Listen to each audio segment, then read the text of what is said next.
Subscribe करें और bell दबाएं ताकि कोई खबर रह न जाए।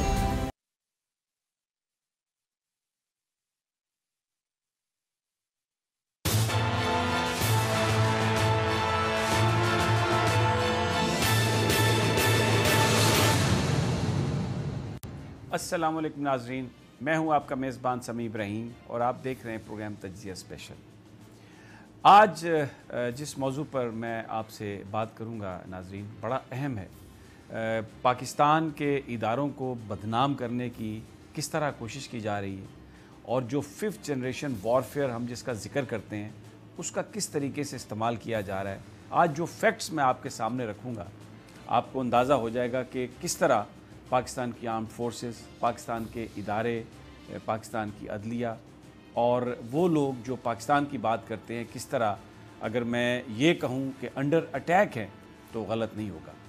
इस मौजू पर बात करने के लिए मेरे साथ आज हैं मेजर जनरल रिटायर्ड एजाज़ अवान। किसी तरफ के मोहताज नहीं, आप उन्हें अक्सर मुख्तलिफ़ टेलीविज़न स्क्रीन्स पर देखते हैं।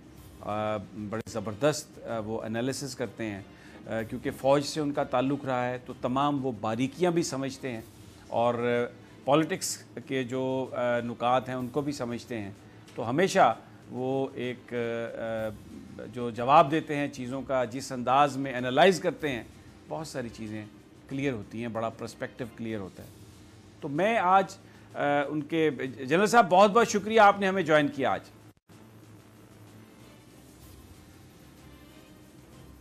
वेलकम समी भाई, थैंक यू। मैं आज जैसा मैंने अभी अपने इब्तदाइये में जिक्र किया है, बिल्कुल एक सिचुएशन ऐसी बना दी गई है कि जिस तरह जब ईस्ट पाकिस्तान सेपरेट हुआ तो एक ये इल्ज़ाम लगाया गया बहुत बड़ा कि वहाँ पर पाकिस्तान की फ़ौज ने बड़ा जुल्म किया बंगालियों को, बड़ा उन्होंने वहाँ पर जो राइट्स थे वो नहीं दिए, रेप हुए और कत्ल हुए, किडनैपिंग्स हुई, जिसके नतीजे में बंगाली जो हैं उन्होंने फिर एक अलहदा अपना मुल्क बना लिया जिसको हम बांग्लादेश कहते हैं। हालांकि नरेंद्र मोदी ख़ुद प्राइम मिनिस्टर ऑफ इंडिया इस बात का उन्होंने इतराफ़ किया मुख्तलिफ़ जगहों पर कि बहुत सारे जो भारतीय एजेंट थे, जो रॉ के एजेंट थे, फ़ौज के जो लोग थे, उन्होंने पाकिस्तानी फ़ौज की वर्दियाँ पहन कर एक ऐसा जुल्म व सितम का बाज़ार गर्म किया ईस्ट पाकिस्तान में और पाकिस्तानी फ़ौज के परसेप्शन को ख़राब करने पे फिर मीडिया ने उनका वहाँ पर साथ दिया कि लोग जिसे हम 5th जनरेशन वॉरफेयर समझते हैं अपने ही मुहाफ़िज़ों को अपना उन्होंने दुश्मन समझा और वो जो एक सानिया हुआ उसकी उन्होंने कई दफ़ा कन्फेशन किया, बल्कि उसको उन्होंने बड़ा अपनी एक जीत करार दिया है। मैं ये सारी चीज़ें मुझे याद इसलिए आ रही हैं कि मैंने वाशिंगटन पोस्ट में एक मजमून पढ़ा है जो एक PTM के MN ने मोहसिन दावड़ साहब ने लिखा है, जनरल एजाज़ अवान साहब, जिसमें जो उन्होंने मजमून पर मैं बात करना चाहता हूँ, उन लाइंस पर मैं बात करना चाहता हूँ क्योंकि बहुत सारा पाकिस्तान का मीडिया उसको प्रचार कर रहा है और जब PTM के लोगों के ख़िलाफ़ बगावत का पर्चा यहाँ पे दर्ज हुआ तो ये बड़े सवाल किए गए कि आप उनके ख़िलाफ़ बगावत का पर्चा कैसे दर्ज कर सकते हैं, आप उनको कैसे पाकिस्तान का दुश्मन करार दे सकते हैं। लेकिन मैं मोहसिन दावड़ का जो अपना लिखा हुआ जो एक उनका मजमून है जो वाशिंगटन पोस्ट ने छापा, जहाँ पर अगर हुकूमत पाकिस्तान ने अपनी कोई चीज़ छपवानी हो तो लाखों डॉलर देते हैं सप्लीमेंट छापने की सूरत में, वहाँ पर मोहसिन दावड़ साहब के नाम से एक कॉलम, एक मजमून छपा है जिसमें निशाना पाकिस्तान की फ़ौज को बनाया गया है, जिसमें निशाना जनरल कमर जावेद बाजवा को बनाया गया है और वो इल्ज़ामात लगाए हैं। जब मैं वो देख रहा था तो मुझे ईस्ट पाकिस्तान कि वो कहानी जो मीडिया, भारतीय मीडिया और वो लोग जो पाकिस्तान की फ़ौज के मुखालिफ में बयान करते हैं वो याद आया। मैं सिर्फ आपका कमेंट चाहूँगा, मैं सिर्फ 2 लाइनें पढ़ना चाहता हूँ जिस पर मैं चाहता हूँ कि आप फिर इस पर हम गुफ्तगू शुरू करते हैं। We have been demanding accountability from the military which has used the war on terrorism and excuse to kidnap, kill and intimidate citizens living in the northwest, most of them ethnic Pashtuns। General Ejaz Awan साहब, अब ये एक इतनी बड़ी chargesheet है, इतना बड़ा इल्ज़ाम है कि पाकिस्तान की फ़ौज पश्तूनों को कत्ल कर रही है अपने एजेंडे के लिए। मैं चाहता हूँ कि ज़रा इस पर कमेंट फरमाइए कि अभी इनके बारे में अगर हम ये कहें कि ये पाकिस्तान से लॉयल नहीं है तो कहा जाता है कि आप ये क्यों बात कर रहे हैं।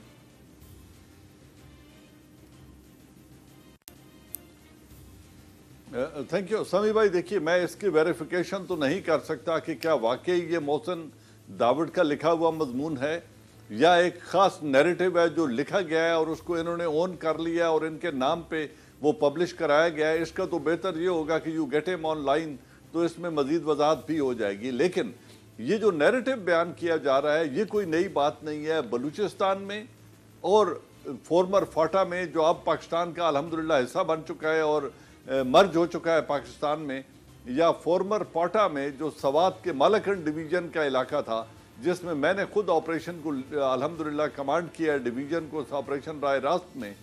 वहाँ पर ये नैरेटिव्स टाइम एंड अगेन जो होस्टाइल एजेंसीज हैं, जिनमें बैरूनी ताकतें हैं, उनकी एजेंसी जिसकी फंडिंग कर रही हैं, खुद अफगानिस्तान की खाद और राह इसकी फंडिंग करती हैं, किसी हद तक CIA भी इसमें मुलव्वस रही है। वो पाकिस्तान की जो एस्टेब्लिशमेंट है उसको और हुकूमतों को अंडर प्रेशर लाने के लिए और बिलखुसूस आर्मी को डिस्क्रेडिट करने के लिए ये नैरेटिव वो बड़े अरसे से चला रहे हैं और चलाते रहे हैं। हकीकत ये है कि इस नैरेटिव में कोई जान नहीं है और हमने बलूचिस्तान में और ख़ुद जो अभी फॉर्मर फाटा था उसमें जिस तरीके से पजीराई पाकिस्तान आर्मी की हो रही है, जिस तरीके से वहाँ पे डेवलपमेंट हुई है, आई विश किसी दिन आप एक प्रोग्राम करें और वो दिखाएं कि फाटा पहले क्या था और आज का फाटा क्या है, वहाँ पे किस तरीके से कंस्ट्रक्शन हुई है, रोड नेटवर्क कैसे बना है, मार्केटिंग कैसे हो रही है। तो ये अभी एक नैरेटिव है पाकिस्तान आर्मी को डिस्क्रेडिट करने का जो लेके वो चल रहे हैं और इसके पीछे यही हॉस्टाइल एजेंसीज हैं। इसकी वजह 3-4 है। पहली बात यह है कि ये एरिया जो एक सॉफ्ट अंडर बैली थी पाकिस्तान की, वो अब मर्ज हो के वो लोग मेन स्ट्रीम हो चुके हैं। और अगर आपको इन्हीं मोहसिन दावड़ और मंजूर पिश्तीन का इस्लामाबाद में आना याद हो, तो उस वक्त इन्होंने डिमांड किया था कि इसको मेन स्ट्रीम किया जाए एरिया को और मर्ज किया जाए पाकिस्तान के अंदर।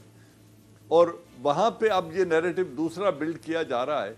वहाँ जो बॉर्डर की फेंसिंग हो रही है उससे वो लोग जो इस सॉफ्ट बॉर्डर को यूज कर रहे थे पाकिस्तान के अंदर इन्फिल्ट्रेशन के लिए, ड्रग स्मगलिंग के लिए, क्रिमिनल्स की मूवमेंट के लिए और इल्लीगल कारोबार के लिए और ड्रग ट्रैफिकिंग के लिए, एक तो ये लोग हैं जो इस नैरेटिव के पीछे हैं, जो इनकी फंडिंग भी कर रहे हैं। एक रॉ है जो अमेरिका में उसकी बड़ी मजबूत लॉबी है और वहाँ पे इंडियन बड़े इन्फ्लुएंशियल हैं। इस तरह की खबर लगवाना, उसको लिखवाना, उसको फ्रंट पेज पे प्लेस करवाना, ये भी उनके लिए कोई इतना मुश्किल काम नहीं है। तो ये नैरेटिव पाकिस्तान की कौम इनको अब बड़ी अच्छी तरीके से समझ गई है। सवात में भी एक स्टेज पर इस तरह किया गया था, हमारे ऊपर इल्ज़ामात लगाए गए थे, बल्कि खुद दहशत गर्दों को पाकिस्तान आर्मी की वर्दी पहनकर उन्होंने लोगों को निशाना बनाया और बाद में जब वो गिरफ्तार हुए तो पता चला कि ये दहशत गर्द हैं जो पाकिस्तान आर्मी की वर्दी पहन के एट्रोसिटीज़ कर रहे हैं। उनकी वीडियोस बनाई जा रही हैं और मीडिया के ऊपर अपलोड की जा रही हैं ताकि पाकिस्तान आर्मी को डिस्क्रेडिट किया जाए। लेकिन मुझे फ़ख्र इस बात पे है कि जो गजूर पठान उस रीजन में रहते हैं, जो मालाकंड डिवीज़न के 8 ज़िलों में रहने वाले लोग हैं, वो इस नैरेटिव को समझ गए हैं। वो मुहिब्बे वतन पाकिस्तानी हैं और पाकिस्तान आर्मी के साथ खड़े होकर इस नैरेटिव को डिफीट करने के लिए वो हमारे साथ खड़े हैं और इंशाअल्लाह ये पाकिस्तान का ये नैरेटिव कुछ भी नहीं बिगाड़ सकेंगे। दुरुस्त। अच्छा, इसमें इसी मजमून में बड़ी बारीक वारदात एक जगह की गई है। मैं वो चंद लाइनें पढ़ता हूँ आपके सामने, जिसमें ये तासुर दिया गया है कि पाकिस्तान की जो सिविल क़यादत है वो पाकिस्तान की अस्करी क़यादत से इस वक्त मुख्तलिफ है। यानी बड़े गैर महसूस अंदाज में जिस तरह बात को कहा गया है, मैं ज़रा वो लाइनें पढ़ता हूँ, फिर मैं चाहता हूँ कि आप इस पर कमेंट करें। इसमें ये लिखते हैं मोहसिन दावड़ साहब, it is not the elected government of prime minister Imran Khan that is behind this crackdown.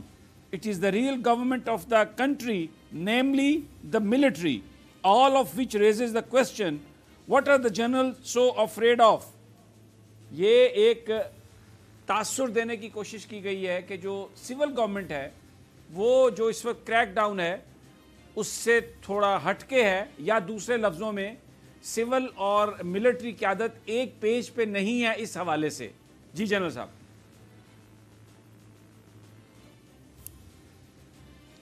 सभी देखिए, इस एक बात यह है, पहली बात यह है कि इस वक्त मेरे ख्याल में एक मिसाली अंडरस्टैंडिंग है पाकिस्तान आर्मी और मौजूदा वक्त की सिविल गवर्नमेंट के साथ, और इसका प्राइम मिनिस्टर भी अगले दिन इजहार कर चुके हैं। इसमें कोई दो राय नहीं है। पाकिस्तान आर्मी हमेशा सिविल एडमिनिस्ट्रेशन के ताबे रही है, उनके साथ मिलकर चलती रही है। बावजूद जो कुछ माजी में हुआ वो हमारी एक तारीख है, उससे भी हमें सबक हम अच्छी तरह हासिल कर चुके हैं। अब ये दरार डालने की कोशिश की जा रही है बिकॉज ऑफ टू फैक्टर्स। एक जो बाजवा डॉक्ट्रिन जिसका हम बाज़ औक़ात जिक्र कर भी चुके हैं, उसमें दो चीज़ें बड़ी नुमायां थीं। एक ये था कि नो मोर, अब हम मुल्क के अंदर अपने एरियाज़ में कोई ऐसा मिलिट्री कार्रवाई नहीं करेंगे जो किसी और के इशारे पर की जाए। हम जो भी ऑपरेशन करेंगे वो पाकिस्तान के मफाद में होगा। और आपने देखा कि जब से जनरल कमर जावेद बाजवा आए हैं, कोई बड़ा मिलिट्री ऑपरेशन लॉन्च नहीं किया। रद्दुल फसाद, सर्च और कंसोलिडेशन ऑफ उन गेम्स का कंसोलिडेट हम कर रहे हैं जो पहले हम कर चुके हैं 7 बड़े मेजर ऑपरेशंस में। दूसरा, जब हुकूमत ने आर्मी के साथ मिलकर ये तहैया किया कि हम किसी किस्म के कोई डिक्टेट्स नहीं लेंगे और इस बॉर्डर की फेंसिंग करेंगे, इस एरिया को मर्ज करके मेन स्ट्रीम करेंगे पाकिस्तान में, तो दूसरी वजह यह है कि इस एरिया को वो सॉफ्ट अंडरबेली रखना चाहते थे कि जब और जिस वक्त चाहा जाए यहाँ इंस्टेबिलिटी क्रिएट की जाए। और अफगानिस्तान से जो मूवमेंट होती थी, जो अभी बॉर्डर फेंसिंग के बाद मुकम्मल तौर पे इंशाल्लाह बंद हो जाएगी। ये बॉर्डर फेंसिंग पे काम तेज़ी से जारी है। ये 2610 किलोमीटर लंबा एरिया है, बलूचिस्तान और KPK का जो बॉर्डर अफगानिस्तान के साथ लगता है। जब इसकी फेंसिंग हो जाएगी तो वो लेवरेज जो एंजॉय करती थी होस्टाइल एजेंसीज, उस पर बहुत हद तक कंट्रोल हो जाएगा। इसमें भी मौजूदा हुकूमत और general Qamar Javed Bajwa hands in glove काम कर रहे हैं। जाहिर है एक्सपेंडिचर और सपोर्ट हुकूमत वक्त की है और उसकी execution Pakistan army on ground कर रही है। तो ये दूसरी वजह है जिसकी वजह से तकलीफ है। और तीसरा, जो हमने खैर सगाली की वजह से जो करतारपुर बॉर्डर खोला है और ये राहदारी जो बनाई है सिखों के साथ खैर सगाली के लिए, रॉ इसका भी हमसे इंतकाम लेना चाहता है और वो इसमें नेगेटिविटी ब्रीड कर रहे हैं। बल्कि पिछले दिनों एक ISI ने अनअर्थ किया था प्लॉट जिसमें वहाँ पे कोई तखरीबकारी की कार्रवाई इंडिया करवाना चाहता था। तो ये वो 3 बड़े रीजंस हैं जिनकी वजह से इस वक्त तिल मिला रहा है वो सेटअप जो पाकिस्तान के लिए हॉस्टाइल है। और चौथी वजह अफगानिस्तान के अंदर होने वाली अमन मुआहिदा है जिसमें इंडिया को इररेलेवेंट कर दिया गया है। वहाँ अगर रेलेवेंस है तो अमेरिका की है, पाकिस्तान की है, तालिबान की है, चाइना की है और अफगान हुकूमत की है। इंडिया वहाँ पे इररेलेवेंट हो चुका है। और जो बढ़ती हुई इंस्टेबिलिटी है रीजन में, इस वक्त चाबहार के अंदर जो इंडिया इन्वेस्ट कर रहा था ईरान के साथ, वहाँ पे कोई बड़ा इन्वेस्टर इन्वेस्ट करने को तैयार नहीं है जो ईरान के हालात हैं। अब ये वो सारी फ्रस्ट्रेशन है जिसको रॉ और NDS मिलकर एक नैरेटिव की शक्ल दे के पाकिस्तान के अंदर हुकूमत वक्त को और आर्मी को डिस्क्रेडिट करने के लिए इसको इस्तेमाल कर रहे हैं और इंशाल्लाह ये कामयाब नहीं होंगे। आप जो बात कह रहे हैं मैं उसको थोड़ा सा आगे बढ़ाता हूं। बिल्कुल जिस तरह आपने पॉइंट आउट किया, जनरल कमर जावेद बाजवा इस वक्त भरपूर अंदाज में टारगेट हैं उन लोगों का जो इस सारी डेवलपमेंट से बड़ा तिल मिला रहे हैं। और ख़ास तौर पर जो बात की जा रही है जनरल कमर जावेद बाजवा के ख़िलाफ़, हमें मोहसिन दावड़ का ये जो कॉलम है या मजमून है इसमें भी नज़र आ रही है। और मैं वो पढ़ देता हूँ लाइनें जिससे आपको जो जनरल एजाज अवान साहब जो कह रहे हैं अब बिल्कुल उसकी तस्दीक होती है। लिखा है, मैं ये पढ़ देता हूँ, बिल्कुल ये मैं उनकी लाइनें पढ़ रहा हूँ। Current army chief general Qamar Javed Bajwa has made it clear that he has a problem with the constitution. In early 2018, Bajwa criticized the 18th Amendment, which was passed by a unanimous vote of Parliament in 2010. It was designed to prevent any further military dictatorships and strengthen the federal nature of the country by increasing provincial autonomy and removing anti-democratic clauses. Any other democracy would have asked a top soldier for daring to blatantly criticize the Constitution. Instead, he was granted a new term in office.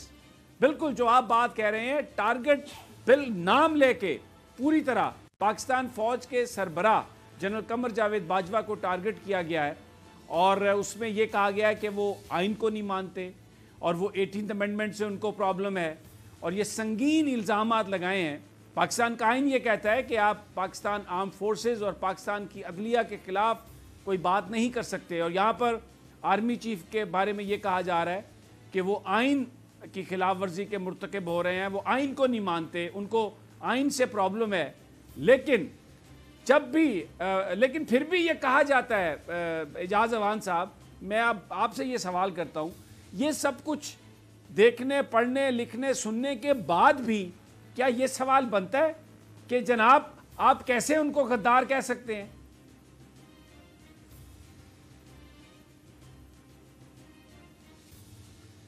دیکھیں, میں وہی بات کی طرف اشارہ کر رہا ہوں کہ اس آرٹیکل کا جو نیریٹو ہے وہ ہے پاکستان آرمی کو ڈسکریڈٹ کرنا, ڈیموکریٹک فورسز اور آرمی کے درمیان فاصلے بڑھانا اور حکومت وقت جو موجودہ حکومت ہے اس کو اور آرمی کے درمیان فاصلے بڑھانا.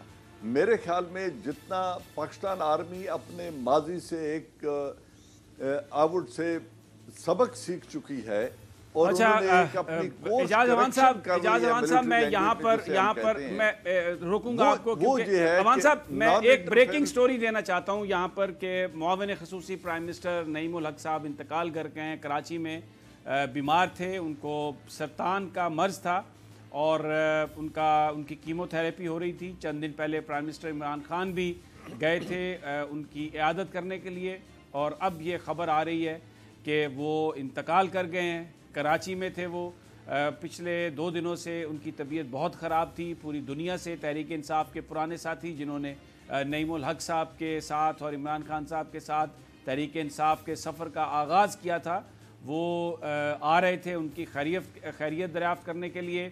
لیکن ان کی جو حالت تھی, جس شخص سے بھی ہماری بات ہوئی جو انہیں جانتا تھا, اس کا یہی کہنا تھا کہ ان کی طبیعت بہت خراب ہے, اللہ سے دعا کریں, اور لگ رہا ہے کہ شاید ان کا زندگی کا سفر اب پورا ہو چکا ہے. تو اب یہ خبر آ رہی ہے کہ معاون خصوصی جو پرائم منسٹر کے جناب نعیم الحق صاحب, جو ان کے ساتھی ان کے بالکل ساتھ رہے تحریک انصاف کے پوری سٹرگل میں, وہ عمران خان کے شانہ بشانہ تھے, وہ کینسر کا مرض تھا انہیں, ان کا علاج ہو رہا تھا. پچھلے دن ان کی طبیعت خراب ہوئی تو پھر دوبارہ ان کی کیمو تھیراپی شروع کی گئی, لیکن اب یہ خبر آ رہی ہے کہ وہ انتقال کر گئے. نعیم الحق معاون خصوصی پرائم منسٹر کے انتقال کر گئے.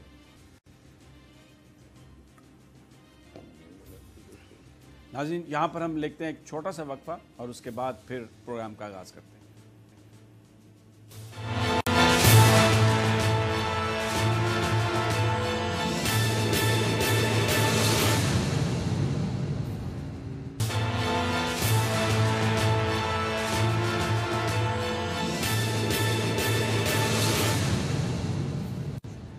ویلکم بیک ناظرین. تجزیہ اسپیشل میں جنرل ریٹائر اعجاز اعوان ہمارے ساتھ ہیں اور ہم ایک بیانیے پر گفتگو کر رہے ہیں جو انفارچونیٹلی پاکستان کے کچھ سیاستدان جس کو ہوا دے رہے ہیں, جس کو بلڈ کرنے کی کوشش کر رہے ہیں. اور یہ آپ بیانیہ دیکھیں, اس کے بعد آپ انڈین پروپیگنڈا دیکھیں, ویسٹ کا پروپیگنڈا پاکستان کی فوج کے حوالے سے, پاکستان کے حوالے سے, تو اس میں کوئی فرق نظر نہیں آتا. تو میرا سوال بریک پر جانے سے پہلے یہ تھا اعجاز اعوان صاحب سے کہ جو لوگ اس طرح پاکستان کی فوج کے بارے میں یہ الفاظ استعمال کر رہے ہیں, میں تھوڑا سا اس میں ایڈ کر دیتا ہوں اور جنرل صاحب, تاکہ پھر آپ ذرا تفصیل سے جواب دے سکیں گے. وہ یہ کہہ رہے ہیں کہ پاکستان فوج کے بارے میں جو افغانستان کا پیس پروسیس ہے, پاکستان کی فوج نے, پاکستان کی سول قیادت نے بڑی محنت سے طالبان کو وہ لے کے آئے امریکہ کے ساتھ مذاکرات کے لیے, اور پھر امریکہ کو بھی اس بات پر آمادہ کیا. اور بار بار پاکستان یہ کہتا ہے, آرمی چیف یہ کہتے ہیں کہ ایک افغان لیڈ پیس پروسیس ہی اس خطے میں امن کی ضمانت دے سکتا ہے, اور پاکستان کبھی اپنی سرزمین کو دہشت گردی کے لیے استعمال نہیں ہونے دے گا. لیکن جو محسن داوڑ صاحب کہہ رہے ہیں, واشنگٹن پوسٹ میں جو ان کے نام سے جو ان کا کالم چھپا ہے, جس میں یہ کہہ رہے ہیں پاکستان فوج کے بارے میں کہ they are eagerly awaiting the final US withdrawal from Afghanistan which allow them to welcome the Taliban back into power. اور وہ یہ کہہ رہے ہیں کہ ہم یہ ڈیمانڈ کر رہے ہیں we demand an end to the Pakistan's military support for the terrorists who are now regrouping again. کہ جی اگر فوجی جب امریکنز withdrawal ہوگا تو پاکستان کے جو فوج ہے وہ اس بات کا انتظار کر رہی ہے، طالبان کو ری گروپ کیا جائے گا، دوبارہ ان کو زندہ کیا جائے گا، اور وہ آلریڈی ری گروپنگ ان کی شروع ہو گئی ہے. اور ہم یہ کہتے ہیں کہ پاکستان کی فوج جو دہشت گرد ہیں ان کی سپورٹ کرنا بند کرے، ٹیررسٹ کی سپورٹ کرنا بند کرے. تو سوال میرا پھر یہی ہے کہ کیا یہ جو لوگ ہیں ان کو اگر ہم ٹریٹر نہ کہیں تو کیا کہیں، اور کیا آرٹیکل 6 ان کے اوپر نہیں لگنا چاہیے بھلے ان کا کوئی بھی سٹیٹس ہو؟ جناب جنرل اعجاز امان صاحب.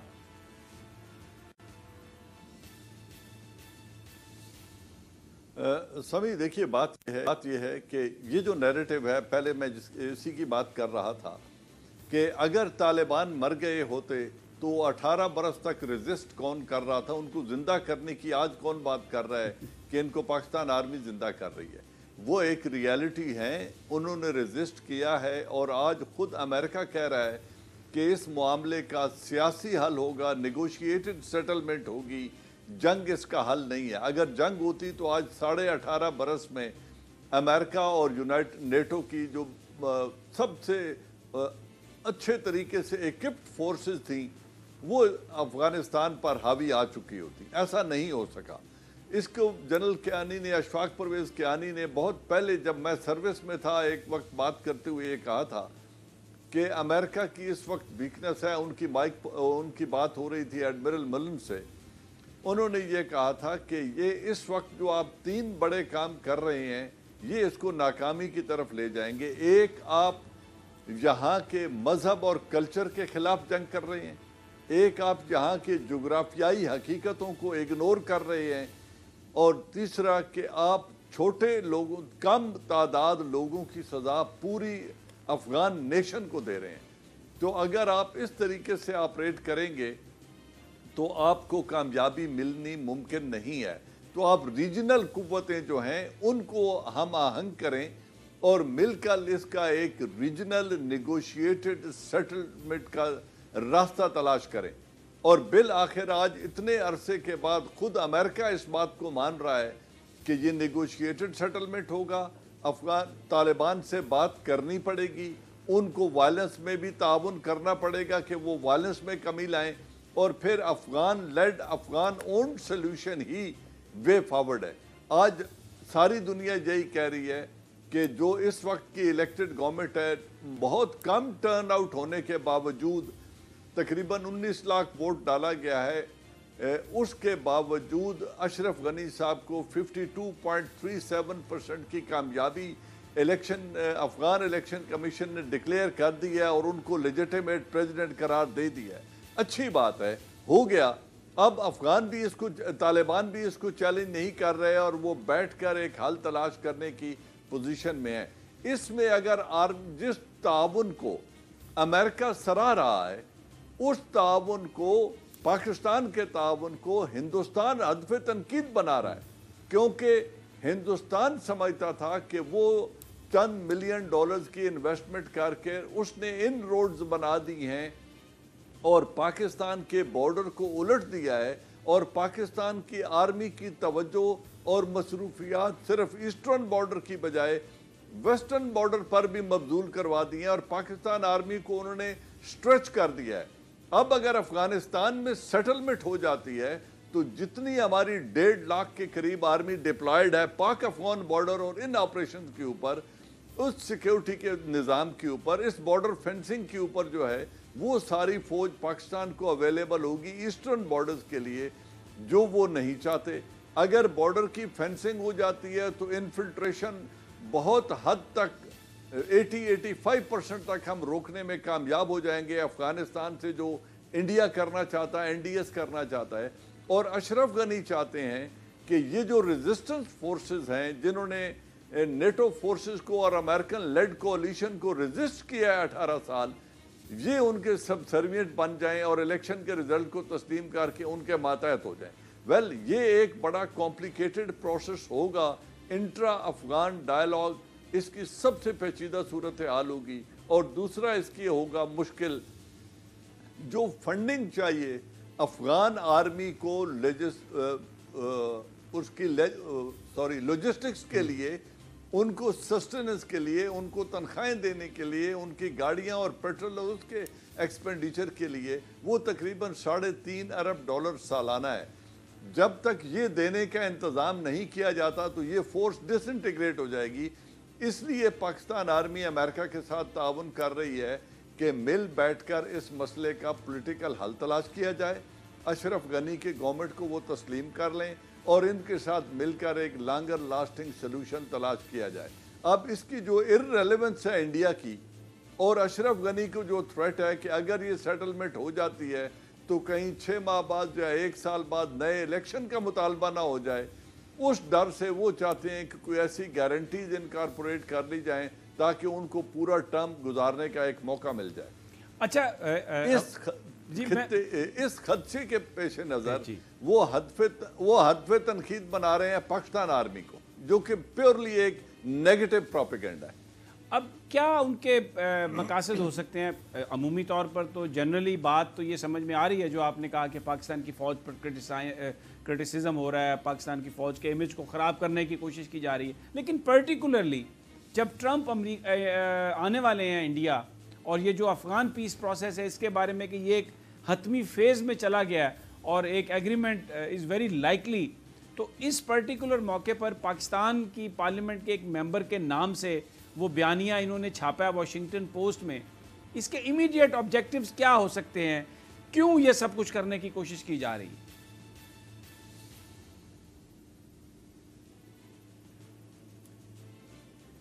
میں وہی اسی بات کی طرف اشارہ کر رہا ہوں کہ یہ جو ابھی یہ آرٹیکل آیا ہے اس میں وہ قوتیں جو اس پروسیس کو حتمی نتیجے کی طرف بڑھتے ہوئے روکنا چاہتی ہیں، کیونکہ پریزیڈنٹ ڈونلڈ ٹرمپ یہ وہ اچیو نہیں کر سکیں گے، کیونکہ پریزیڈنٹ ڈونلڈ ٹرمپ نے ارادہ کر دیا ہے کہ انہوں نے نکلنا ہے.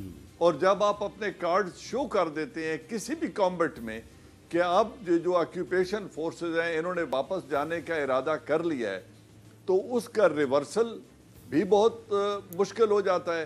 اور جہاں 1,30,000 کولیشن فورسز ان کو سپریس نہیں کر سکیں، وہاں 13,000 امریکن اور تقریباً 12,000 کے قریب ٹوٹل ملا کے کانٹریکٹرز اور یہ 20 سے 22,000 آدمی یہ امن حاصل انفورس نہیں کر سکتے. یہ نیگوشیٹڈ ہی ہوگا. تو مجھے لگتا ہے کہ اپنے انتخابات جو نومبر میں مہم شروع ہونی ہے اس سے پہلے پریزیڈنٹ ڈونلڈ ٹرمپ چاہتے ہیں کہ وہ اپنی قوم سے کیا گیا وعدہ پورا کریں اور یہاں سے نکل جائیں، اور ان کو کچھ عرصہ سسٹننس کے لیے کچھ وہ فنڈنگ کرتے رہیں تاکہ افغانستان میں ڈیموکریسی اور ان کی آرمی جڑ پکڑ سکے. تو یہ بڑا آبجیکٹیو ہے. اس سے پیچھے ہٹنا اب میرے خیال میں نہ امریکہ کے بس میں ہے، کیونکہ وہ بھی ریئلائز کر چکا ہے اور خود طالبان اور افغان بھی یہ ریئلائز کر رہے ہیں کہ اس جنگ کو اب ختم ہو جانا چاہیے. اور ان کے اس امن میں پاکستان کا جو مفاد مضمر ہے وہ ہم پوری قوم دیکھ رہی ہے کہ جب افغانستان میں امن ہوگا تو پھر جو ٹوپی کا منصوبہ تھا، Turkmenistan, Afghanistan, Pakistan gas pipe lines تھیں جو سینٹرل ایشین سٹیٹس کو راستہ چاہیے وارم واٹرز کی طرف، وہ راستہ کھل جائے گا اور ان کو بھی تجارت کو فروغ ملے گا. اور بارڈر ریگولیٹڈ ہونے کی وجہ سے اس کو لیجٹیمیٹ تجارت ہوگی، سمگلنگ اور بلیک مارکیٹنگ کا خاتمہ ہو جائے گا. اس لیے وہ تمام قوتیں اب اس کا الزام پاکستان آرمی پر لگا رہی ہیں اور اس سارے نیریٹو کو خراب کرنے کے لیے اس طرح کے آرٹیکلز آ رہے ہیں. لیکن یہ بہت دور تک نہیں جا سکیں گے، ان کا نیریٹو یہ ڈیفیٹ ہو جائے گا. ہمارے ساتھ ہی رہیے جنرل صاحب. یہاں پر ایک چھوٹا سا وقفہ اور واپس آتے ہیں. تو پرائم منسٹر نے کہا ہے کہ شاید مولانا فضل الرحمان پر آرٹیکل 6 لگ جائے گا. خواجہ آصف نے بھی کہا ہے کہ ان کے حوالے سے بھی انکوائری ہو رہی ہے. یہ سب کیا ہے؟ آرٹیکل 6 کیا صرف ان پولیٹیشنز پر لگ سکتا ہے یا کسی اور پر بھی؟ یہ سارا موضوع لیکن ایک چھوٹے سے وقفے کے بعد.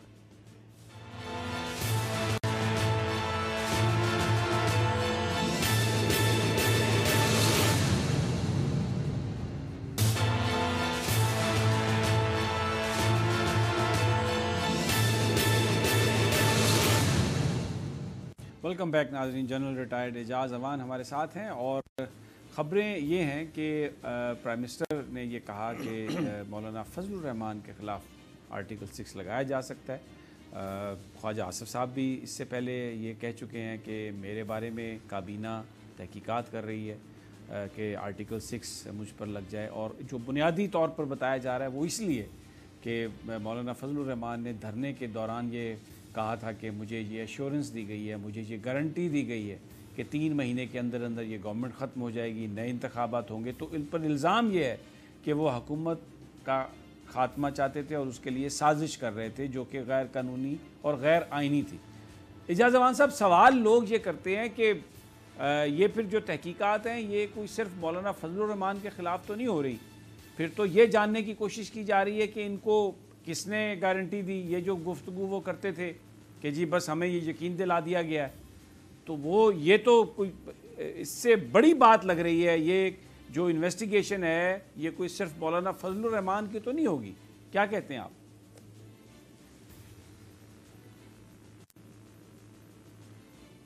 समी भाई देखिए, मैं इसमें 2 बातें कहना चाहता हूँ। पहली बात यह है कि प्राइम मिनिस्टर ऑफ पाकिस्तान, आप जितने बड़े मनसब पे होते हैं आपको उतनी जिम्मेदारी से एक स्टेटमेंट देनी चाहिए। इसकी बाज़गश्त बड़े दूर तक जाती है, ये बड़े दूर रस्त नताइज की हामिल हो जाती है जब प्राइम मिनिस्टर ऑफ पाकिस्तान के मुंह से निकले। मैं समझता हूँ उन्होंने एक कैजुअल रिमार्क एक सवाल के जवाब में दिया जिसको सिर्फ मैं एक सियासी बयान ही समझता हूँ, क्योंकि हमारे मुल्क में अनफॉर्चुनेटली ये गद्दारी के इल्ज़ामात जब से पार्लिमानी निज़ाम आया है उस वक्त से, मैं तो कॉलेज स्टूडेंट था उस वक्त से सुनता आ रहा हूँ। हमने जुल्फ़िकार अली भुट्टो के दौर में नेशनल अवामी पार्टी पर पाबंदी लगती देखी और उस पार्टी को बैन कर दिया गया इस मुल्क में। फिर हमने बेनज़ीर भुट्टो को भी सिक्योरिटी रिस्क बनते देखा, जहाँ से भी आवाज़ें आईं वो भी हमने सुना। फिर खुद पीपल्स पार्टी ने नवाज शरीफ पर इल्ज़ामात लगाए और ये जो नौजवान सियासतदान है बिलावल, इसी ने नारा लगाया मोदी का जो यार है गद्दार है, गद्दार है। तो ये गद्दारी के दावे, इल्ज़ामात, ये सियासी खोखले सियासी बयानात होते हैं, ये अंदर की साज़बाज़ तो लगी रहती है। मैं इनको गद्दारी के ज़ुमरे में तो ज़्यादा सीरियस बात नहीं समझता, लेकिन अगर कुछ लोगों ने एश्योरेंसेस कराई उस वक्त फजलुर रहमान साहब को कि मौजूदा हुकूमत 3 या 4 माह की मेहमान है और आप मार्च तक सब्र करें, मार्च तक सब ठीक हो जाएगा, बकौल जमात फजलुर रहमान साहब की जमात के कुछ लीडरों के कि उन्हें एश्योरेंसेस कराई गई थी, तो उसकी तहकीकात अगर हुकूमत कराना चाहती है, वेल एक सियासी मरहला है, उसको होना चाहिए। लेकिन मैं नहीं समझता कि हमारी सियासी उफक पर जो भी इस वक्त लोग सियासत कर रहे हैं उनमें कोई गद्दार है, उनमें कोई पाकिस्तान का दुश्मन है, ऐसा मैं नहीं समझता। हाँ, हुकूमतें गिराना, उनको गिराने की कोशिशें करना, अदम एतमाद की फ़िज़ा पैदा करना, मुल्क के अंदर हंगामे करवाना ताकि अनरेस्ट हो, पोलिटिकल अनरेस्ट और नए इंतखाबात की तरफ जाना, हर हारी हुई पार्टी का एक नुक्ता नज़र रहा है और वो इसी की तलाश में हमेशा रहे हैं कि शायद नेक्स्ट इलेक्शन में उनकी कोई लॉटरी निकल आए। तो ये हमारे मुल्क में होता रहता है। तो प्राइम मिनिस्टर ऑफ पाकिस्तान को भी बात सोच समझ कर करनी चाहिए। जब तक JIT की तहकीकात नहीं हो जाती, जब तक जुर्म साबित नहीं हो जाता, आर्टिकल 6 की बात करने से पहले उन्हें भी सोचना चाहिए। और जो दूसरी तरफ सियासतदान जो ताने बाने बुन रहे हैं उनको भी सोचना चाहिए कि अगर ये निज़ाम नहीं चलेगा तो फिर उनकी दुकान भी नहीं चलेगी, उनकी सियासत भी नहीं चलेगी, फिर कोई ऑल्टरनेट सोल्यूशन की तरफ कौम भी जाना चाहेगी, क्योंकि कौम ने भी पिछले 15 सालों में देख लिया है कि मुल्क मुआशी तौर पे किधर गया है, सियासी इस्तेहकाम के तौर पे किधर गया है। इधर वोटर कितनी आज़ादी से वोट डालता है ये भी हमें पता है, और पॉलिटिशियन आवाम की कितनी बात करते हैं और अपने जो वोट को इज्जत देने की बात है। अभी कल आपने एक डेमोन्स्ट्रेशन देखा कि जब प्रेसिडेंट अर्दोआन आए हुए थे और जॉइंट सेशन को एड्रेस कर रहे थे, हाउस भी फुल था, एक नज़्म नस्ब भी था, तमाम पार्टियां भी बैठी थीं। अगर ये तमाम सियासतदान हर पार्टी के वोटर को इज्जत देना चाहते हैं तो क्या ही अच्छा होता कि ये इस तरह रोज़ाना असम्बली में तमीज़ से बैठें और आवाम के मसाइल और मुल्क के मसाइल हल करने के लिए यक आवाज़ होकर वोटर को और वोट को इज्जत दें और उनके मसाइल हल करें। लेकिन ان کے جانے کے فوراً بعد ایک نیگیٹو سیاست شروع ہو جاتی ہے اور لیگ پولنگ، کیونکہ اپوزیشن میں نہیں بیٹھنا چاہتی، اور جو اقتدار میں سیاسی پارٹیاں آ جاتی ہیں وہ اقتدار نہیں چھوڑنا چاہتی۔ یہ صرف یہ کشمکش ہے، غداری کی بات نہیں ہے۔ بہت بہت شکریہ جنرل اعجاز اعوان صاحب، بالکل صحیح آپ نے کہا کہ اس اختلافات میں ہوتے ہیں اور بعض اوقات بیانیہ بالکل مختلف ہو جاتا ہے آپ کا، لیکن سیاستدانوں کی طرف سے الزامات لگانا ایک دوسرے پر غداری کا، یہ شاید ایکسٹریم سٹیپ ہے، ہمیں ایسا نہیں کرنا چاہیے۔ اور یہ بھی درست کہا انہوں نے کہ پرائم منسٹر کا جو آفس ہے بڑا اہم آفس ہے، اور خاص طور پر ایک عمران خان جیسا شخص جس کے ذات پر کرپشن کے کوئی چارجز نہیں ہے، ہی از اے مین آف انٹیگریٹی، اگر وہ یہ کہیں کہ غداری کے الزام میں تحقیقات ہو رہی ہیں تو پھر یقیناً اس کے معنی کچھ اور ہوں گے۔ بہرحال ناظرین، اجازت دیجیے آج کے تجزیے سے، کل انشاءاللہ پروفیسر غنی جاوید کے ساتھ حاضر خدمت ہوں گا کیونکہ کل اتوار ہے۔ تب تک ہمیں اجازت دیجیے، انشاءاللہ کل ملاقات ہوگی اللہ نے کے بعد۔